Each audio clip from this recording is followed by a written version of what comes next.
6 months into the war, humanity controlled half of the space that had once belonged to the Vex. Commander Lucas Wright coordinated dozens of simultaneous operations across multiple star systems. Each operation was designed to attack Vex supply lines and eliminate their ability to wage war. The strategy was working. The Vex could not replace their lost ships fast enough. The Vex could not repair their damaged facilities fast enough. The Vex could not train new soldiers fast enough to replace the ones they had lost in battle after battle. Lieutenant Kevin Drake sat in the intelligence center and watched the patterns emerging from Vex military movements. The Vex were becoming desperate.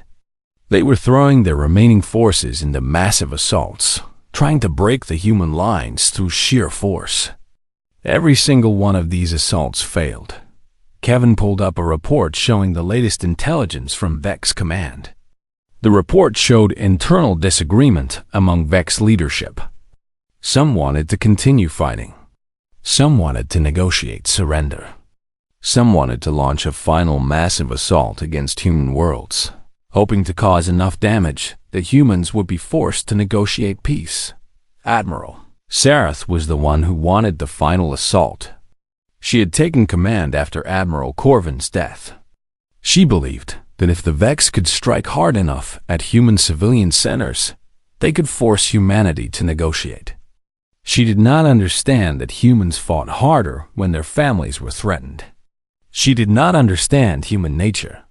Kevin delivered his intelligence report to Commander Wright. "She is planning something big," Kevin said, showing the data on the display.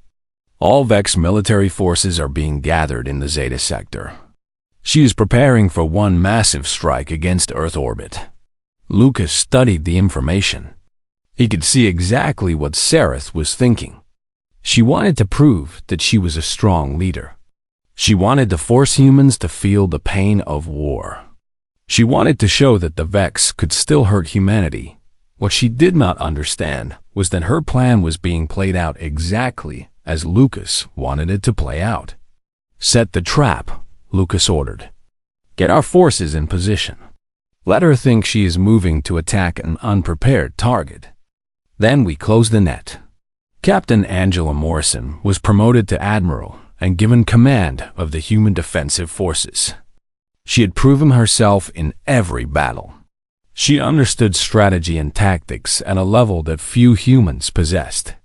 She was now one of the most important military leaders in human space. Angela received Lucas's orders and began to deploy her forces. She positioned human ships inside asteroid fields where they would be hidden from Vex sensors. She set up decoy stations that appeared to be undefended, but were actually fully armed. She created false communication signals, suggesting that human forces were spread thin and unprepared for a major assault. All across human space, other commanders moved their ships into position. This was going to be the largest battle of the entire war. This was where the Vex would try to break human resistance. This was where humanity would break the Vex completely. The Vex fleet arrived in the Zeta sector with 600 warships. It was Admiral Sareth's entire remaining military force. Everything she had left was being thrown into this single attack. She believed she was attacking a weak and divided human military. She believed that her forces would overwhelm the human defenders. She believed that her victory would turn the tide of the entire war. She was wrong about everything. As the Vex fleet moved forward, they were struck from 3 different directions at once. Human ships came out of the asteroid fields. Human ships came out of hyperspace. Human ships emerged from behind distant planets where they had been waiting. 600 human warships surrounded the Vex fleet. Admiral Sareth realized too late that she had made a terrible mistake. She tried to order a retreat, but the human forces had cut off her escape routes. She tried to fight her way through, but her ships were facing enemies that were superior in every way. The battle lasted 4 hours. When it was over, 400 Vex ships were destroyed. 150 were damaged so badly that they had to be abandoned. Only 50 managed to escape back toward Vex Prime, Admiral Sarath's ship. The Vex carrier Dominion was struck by a plasma cannon volley that tore through its main reactor. The explosion was visible from 3 star systems away. Thousands of Vex soldiers died. Admiral Sarath died along with them. With the death of Admiral Sarath, the Vex military command structure collapsed. There was no clear chain of command. There was no unified strategy. The surviving Vex military leaders began to argue with each other about what to do next. Some wanted to continue fighting. Some wanted to negotiate a peace. Some wanted to attempt one final assault. But without clear leadership, nothing happened. The Vex military simply stopped moving. They stopped fighting. They waited for someone to tell them what to do. Intelligence reports from Kevin Drake showed that political leaders on Vex Prime were discussing terms of surrender. The military had been broken. The war effort could not continue. The only question that remained was what terms humanity would accept. Commander Lucas Wright called a meeting of all the major human military leaders. Admiral Angela Morrison was there. Admiral Henry Crawford was there. Dr. Patricia Evans was there. Captain Marcus Steele was there. All of them had played major roles in humanity's victory. "The war is over," Lucas said simply. "The Vex cannot continue. They have no ships. They have no clear leadership. They have nothing left to fight with. What are the terms?" Crawford asked. "Total occupation of all Vex territory," Lucas said.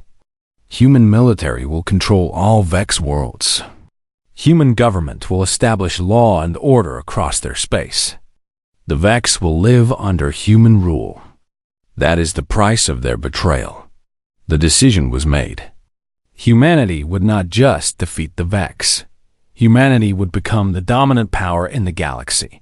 Human flags would be raised over Vex government buildings. Human soldiers would patrol Vex streets. The species that had tried to destroy humanity would now live under human control. Word spread through the Galactic Council.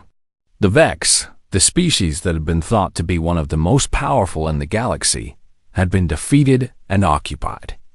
The species that had been fighting for survival just months before had become the supreme military power in known space. Other species began to approach human diplomats. They wanted to establish trade relationships with humanity. They wanted to align themselves with the new power in the galaxy. They wanted to be on the winning side. The Traken, a species that had stayed neutral during the war, requested to join a military alliance with humanity. The Solarians, who had once been allies of the Vex, asked for human protection in exchange for their loyalty. Even the Krell Dominion, the original enemy that had brought humans and Vex together, requested peace talks with human leadership. Everyone understood now. Humanity was not just a military power. Humanity was the military power. The species that had been underestimated and attacked had become unstoppable. Lucas Wright stood in the command center and looked at the reports coming in from across human space. Vex worlds were being occupied by human forces. Vex governments were being replaced by human administrators. Vex military installations were being taken over by human soldiers. The seizure was total. The victory was complete. Humanity had struck back against betrayal and had seized everything. 20 minutes had passed since the invasion started. Catherine had killed 9 of the creatures. She had lost 2 soldiers. Private Chun had been cut down in the reactor section. Sergeant Houston had been cornered near the water recycling unit. There was nothing she could do for them. There was nothing anyone could do. Now Catherine was in the hydroponics sector, the vast greenhouse that provided oxygen and food for the station. It was a maze of plants and water channels, tall enough for the creatures to move through, but narrow enough that Catherine could use the plants as cover. She heard them coming before she saw them. Multiple creatures moving through the rows of green. At least 3 that she could hear. Maybe more. Catherine hid behind a thick hydroponic tank. Her rifle was hot in her hands. She had used 60% of her ammunition. That meant she had limited shots left. Everyone had to count. A creature came into view. It was the largest one yet. Its exoskeleton was marked with scars and damage from previous battles. This was a warrior. This was something that had fought wars before. Catherine knew that this was the commander. The thing leading the invasion. It moved with a purpose that the others did not have. It was searching for something. Searching for her. Catherine took the shot. She aimed for the upper body, where she had seen the other creatures fall. The plasma bolt connected, but something was different this time. The bolt hit the creature, and it barely slowed down.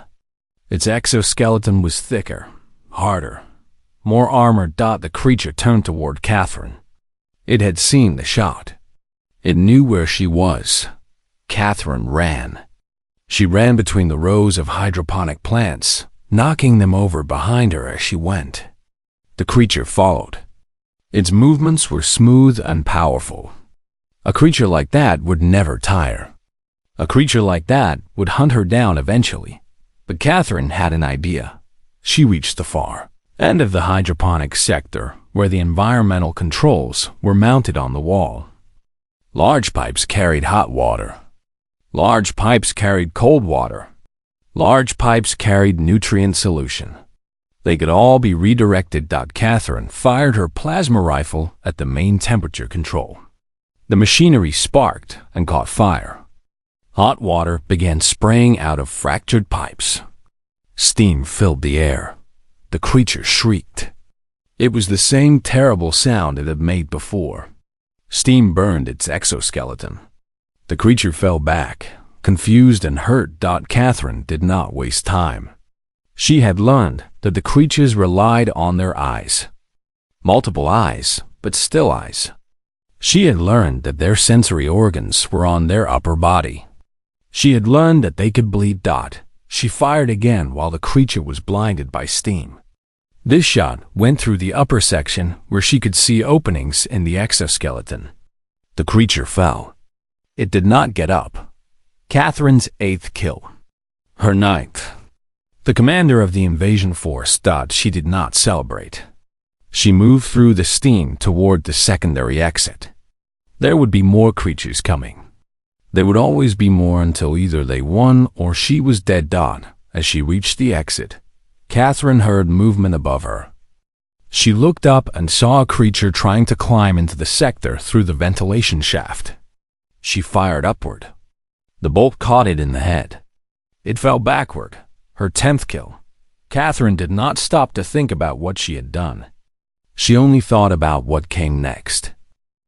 Catherine Voss stood in the command center of Kepler-7, watching the screens flicker with red warning signals. The mining station sat on an asteroid in the dark part of space, where most humans never came. She was 28 years old, and this was her first real command. 12 soldiers under her orders. 12 people who looked to her to keep them alive. The alarm started screaming at 14:32 station time. "Contact," her second officer Davis called out. He was young, maybe 22, with scared eyes. Multiple ships dropping from jump space. They are moving fast. Catherine moved to the tactical display. The ships were shaped like nothing she had ever seen before.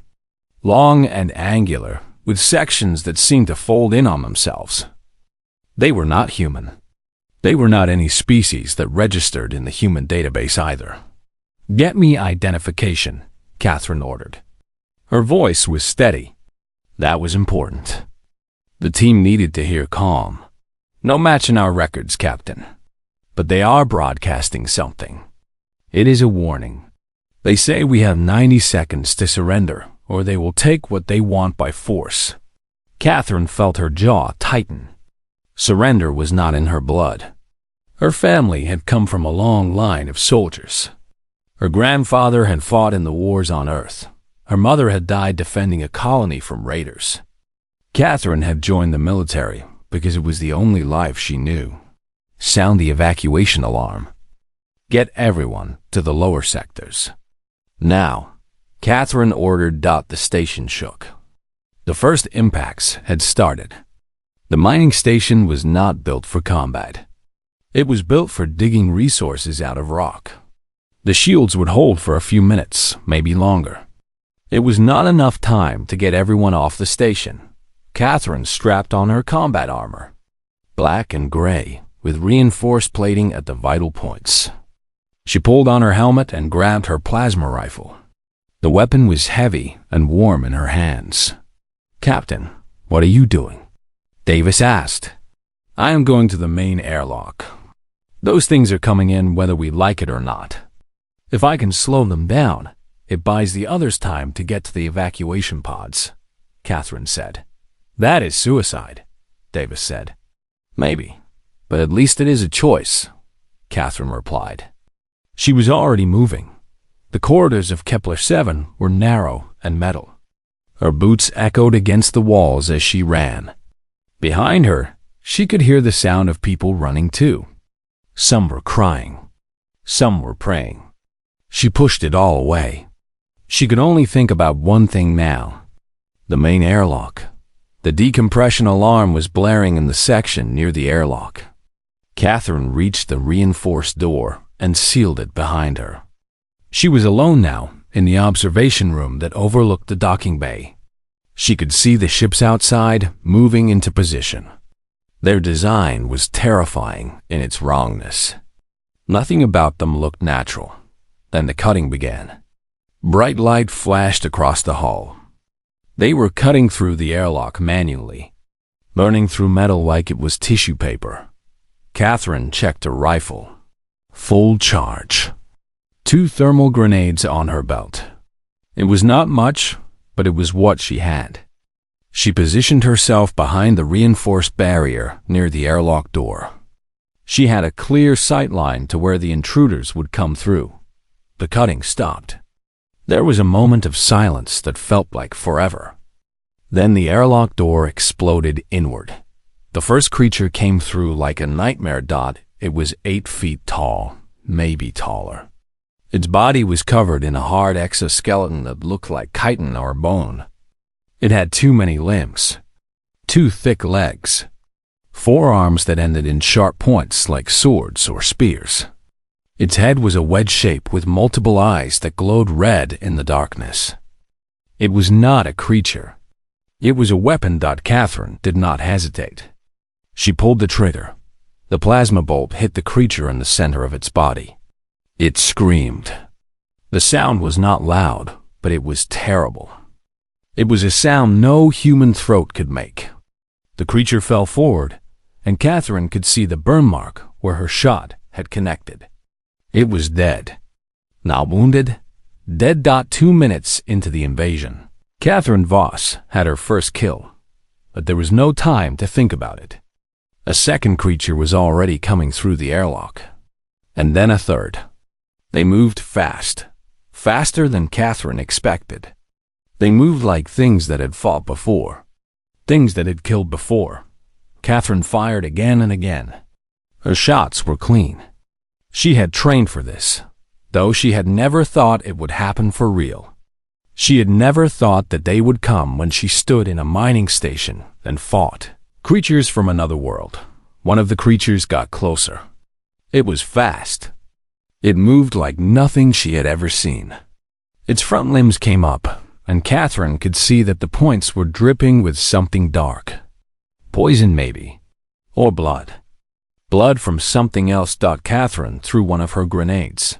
The thermal grenade exploded in the narrow space. The creature took the blast full force. It fell. Catherine moved from her position and ran along the wall. The creatures were learning where she was. They were moving to flank her. She fired again. Another kill. The creatures fell like things made of glass, but there were always more. Behind the third one came a fourth. Behind the fourth came a fifth.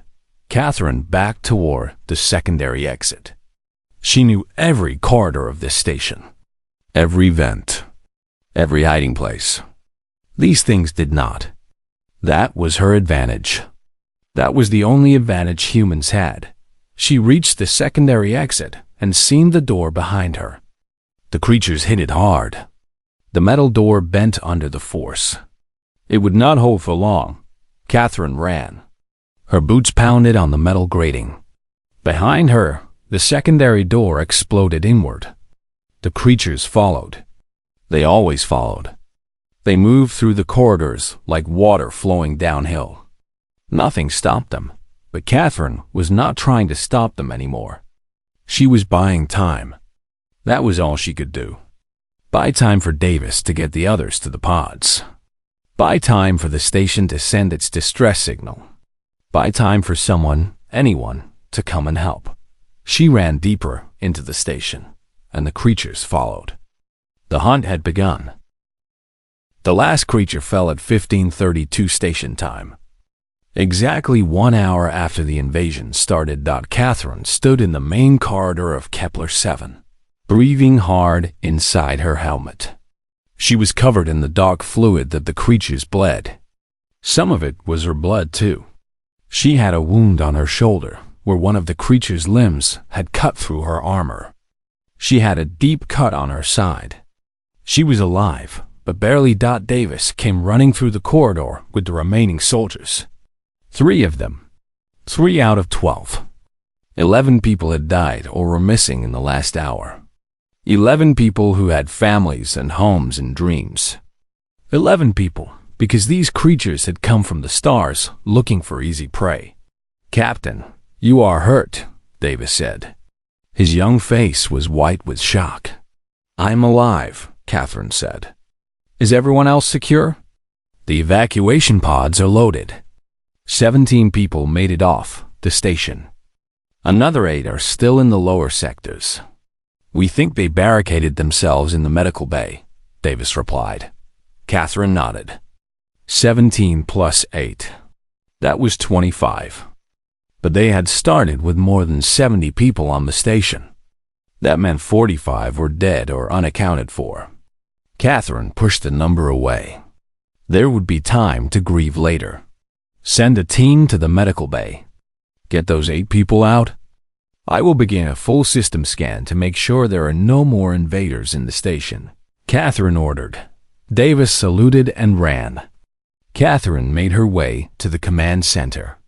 The computer was still working. The display still showed the tactical information. She began scanning the station section by section. No more contacts. The creatures were gone. All of them. Catherine sent out a distress signal on every frequency she could access. She reported the invasion. She reported the casualties. She reported that the station was still intact but severely damaged. She did not mention the creatures. Not yet. First, she wanted to understand what they were. It took 3 hours to get a response. A military ship from the nearest human colony called Darwin Station. The commander, Captain Helena Roberts, came through the communication system. She was older than Catherine and had the voice of someone who had seen wars before. "Kepler 7, this is Darwin Station. We received your distress signal. What happened out there?" Roberts asked. Catherine gave her the report. The ships. The creatures. The invasion. The fact that they had repelled the attack. She tried to keep her voice professional, but she could hear the exhaustion in it. Roberts was silent for a moment. Then she said something that made Catherine understand that everything had changed. "Catherine, I am forwarding your combat log to Earth Command right now. But first, I want to tell you something. The description you are giving me matches reports we have been hearing from other colonies. The Zethran Empire. They have been expanding for years. We thought they were just traders. We thought they were peaceful. No one has ever fought them before. No human has ever fought them and won." Catherine did not know what to say to that. "You defended your station with 12 soldiers against a military invasion force," Roberts continued. "You killed how many of them?" 14, Catherine said. "At least 14. I stopped counting." You killed 14 of creatures that no military power in human space has ever faced in combat. You held your ground. You protected your people. That is not just a victory, Catherine. That is a statement to the entire galaxy. Catherine was still processing this when Davis entered the command center with the 8 people from the medical bay. They were scared and hurt, but they were alive. Catherine turned back to the communication system. She had more immediate problems. The station needed repairs. The wounded needed medical care. The dead needed to be recovered and honored. But somewhere in the back of her mind, she understood that something larger had happened here. Something that would echo through space and time in ways she could not yet comprehend. The Zethran Empire had come to Kepler-7, believing that humanity was soft, weak, easy to conquer. They had learned otherwise. 3 days passed. The rescue ship from Darwin Station arrived with medical supplies and repair crews. The wounded were treated. The station was secured. And Catherine sat in the medical bay of Kepler-7 with bandages on her shoulder and side, listening to the reports coming in from across human space. The Zethran attack had not been isolated. At least 5 other human settlements had reported attacks in the same time frame. But all of those attacks had failed. In every case, human forces had repelled the invaders. In every case, the Zethrans had retreated. Something had changed in how the Zethrans fought. They were no longer confident. They were no longer moving with the certainty of predators. Something had made them afraid. Catherine learned the answer when Captain Roberts came to visit her in the medical bay. "We have intercepted Zethran communications," Roberts said. She was holding a data tablet with secured information on it. "They are talking about what happened here. About you." Roberts played an audio recording. The language was not human, but the computer translated it. A Zethran voice, harsh and clicking, described a human female warrior. It described how she had fought with precision and courage. It described how she had learned the weaknesses of the Zethran warriors in real time and exploited them. It described how she had refused to break. Even when surrounded and outnumbered, the Zethran voice repeated her name over and over. "Catherine Voss, Catherine Voss, Catherine Voss. They are speaking your name like it is something dangerous," Roberts said. In Zethran culture, when a warrior's name is spoken with reverence, it means the warrior has proven themselves beyond normal standards. They are not just calling you a soldier. They are calling you a hunter, a predator, someone to be afraid of. Catherine listened to the recording again. She could hear the fear in the Zethran voice. Even through the translation, even through the alien sounds, she could hear it. These creatures that had invaded her home were afraid of her.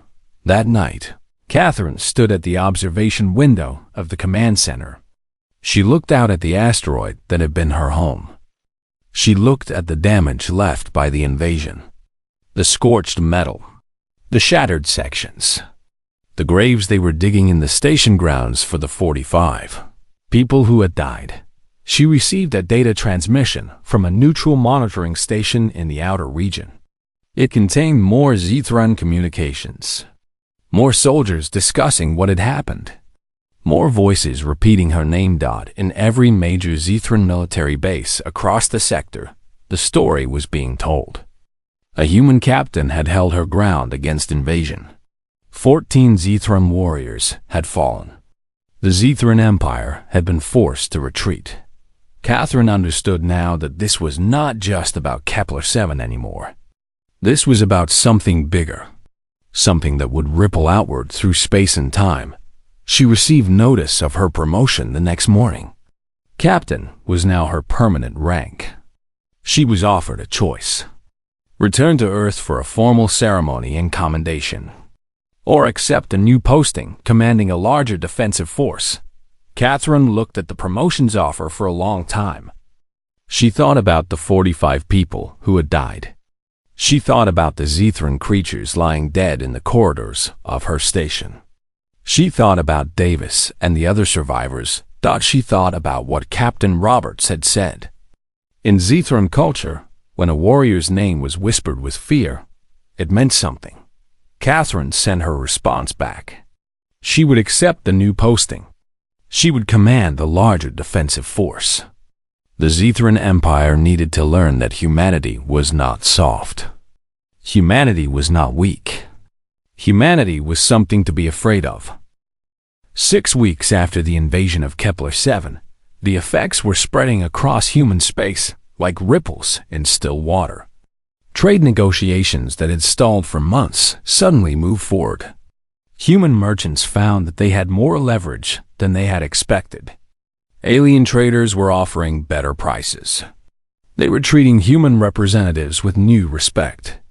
Human colonies that had been struggling with limited resources found that they could expand their territorial claims without the usual resistance.